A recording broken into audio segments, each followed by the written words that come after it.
Praise the lord ప్రియులారా, ప్రభు మాట్లాడుతుండగా విందాము. మనము ఎప్పుడైనా మరియా పిక్చర్ కానీ జీసస్ పిక్చర్ కానీ చూసినప్పుడు మీరు బాగా గమనిస్తే ఒక ఫెమినిజం కనిపిస్తుంటుంది అంతే.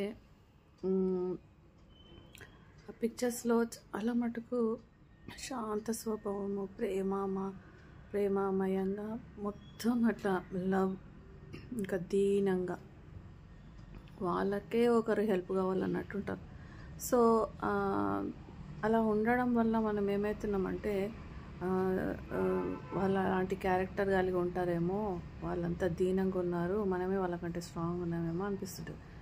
ఇంకొకటి, యాక్చువల్గా మేరీ అంటే ఆకాశ రాణి, అంటే క్వీన్ ఆఫ్ హెవెన్. హెవెన్ అంటే మొత్తం ఆకాశానికి, ఆ దురాత్మ సమూహానికి మీరు రాణి. ఆమె యాక్చువల్గా భయంకరమైన ఒక ఫాలెన్ ఏంజల్. ఆ ఏంజల్ అంటే దేవుడు పడదోసిన దూతల్లో ఒక దూత అది యాక్చువల్గా. అయితే లేడీ వేషం వేసుకొని అందరినీ మోసం చేస్తుంది. క్యాథలిక్స్ దీన్ని వాడుకుంటున్నారు అన్నట్టు. యాక్చువల్గా జీసస్ నుంచి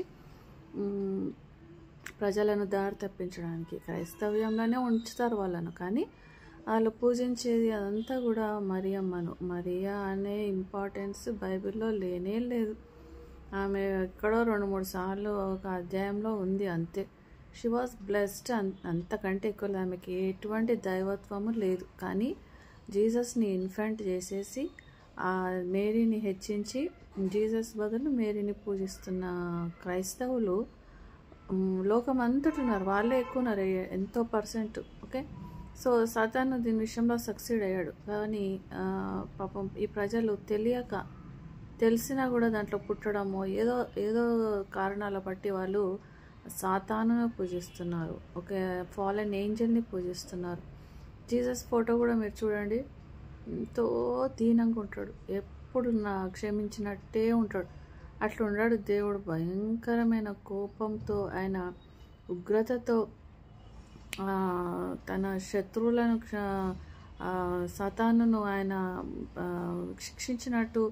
ఓకేనా? సో ఇవన్నీ కూడా బైబిల్లో ఉన్నాయి. బైబిల్ చదివితే అన్నీ అర్థమవుతాయి. దేవునికి అన్ని క్యారెక్టర్స్ ఉన్నాయి. ప్రేమ ఉంది, క్షమాపణ ఉంది, తర్వాత ఆయనలో ఉగ్రత కూడా ఉంది. సో అవన్నీ మనకు చెప్పకుండా జీసస్ని ఒక లవింగ్ గాడ్, ఏం చేసినా ఏమన్నాడు అని ఒక కొత్త దేవుని మనకు చూపిస్తున్నారు.